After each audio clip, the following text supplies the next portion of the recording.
नमस्कार. छत्रपती एज्युकेशनमध्ये तुम्हा सर्वांचं स्वागत आहे. I am fourth year MBBS student from GMC.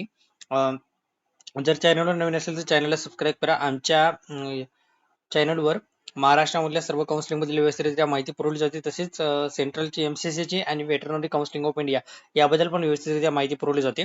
तर सर्वात महत्त्वाचं तुम्हाला सांगायचं झालं तर महाराष्ट्राचं जे आहे, कर्नाटकाचं जे आहे रजिस्ट्रेशन सुरू झालेलं आहे पुन्हा एकदा. अगोदर पण झालं होतं, पुन्हा एकदा सुरू झालेलं आहे. ज्या ज्या विद्यार्थ्यांना कर्नाटकामध्ये BMS म्हणा, MBBS म्हणा आणि किंवा BDS म्हणा, युनानी म्हणा आणि होमिओपॅथिक म्हणा, यासाठी जर ऍडमिशन करायचं असेल त्याने रजिस्ट्रेशन करणं खूप गरजेचं आहे. कारण की कसं आहे माहिती आहे का, जर रजिस्ट्रेशन केलं नाही तर ऍडमिशन होणार नाही. त्यामुळे लवकरात लवकर तुमचं जे काही रजिस्ट्रेशन करून घ्या. त्याची लास्ट तारीख याबद्दल आपण थोडक्यात माहिती घेऊया. जे कॅन्डिडेटनं रजिस्ट्रेशन केलं नाही ते उद्या, म्हणजे सॉरी, आज जे आहे 1 वाजता सुरू होणार आहे, 7/7/2025 ला. आणि जे आहे 10/7/2025 11 वाजेपर्यंत रजिस्ट्रेशन टाइम आहे, म्हणजे जवळपास 3 दिवस आहे. तर तोपर्यंत लवकरात लवकर जर तुमचं रजिस्ट्रेशन करायचं असेल तर करून घ्या, कारण की त्याच्याशिवाय तुम्हाला ऍडमिशन होणं शक्यच नाही.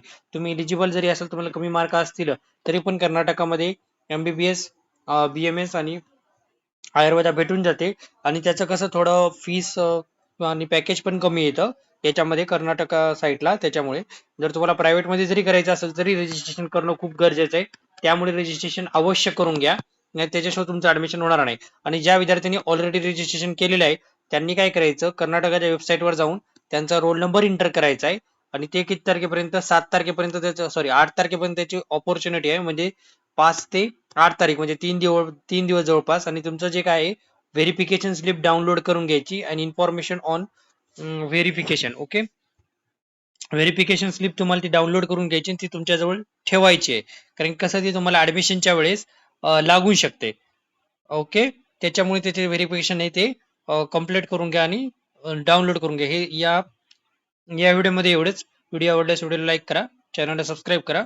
आणि जर तुम्हाला काउन्सिलिंग बद्दल काही पण डाऊट असेल तर तुम्ही कमेंट करू शकता. त्याच्याबद्दल तुम्हाला व्यवस्थित माहिती पुरवली जाईल. धन्यवाद.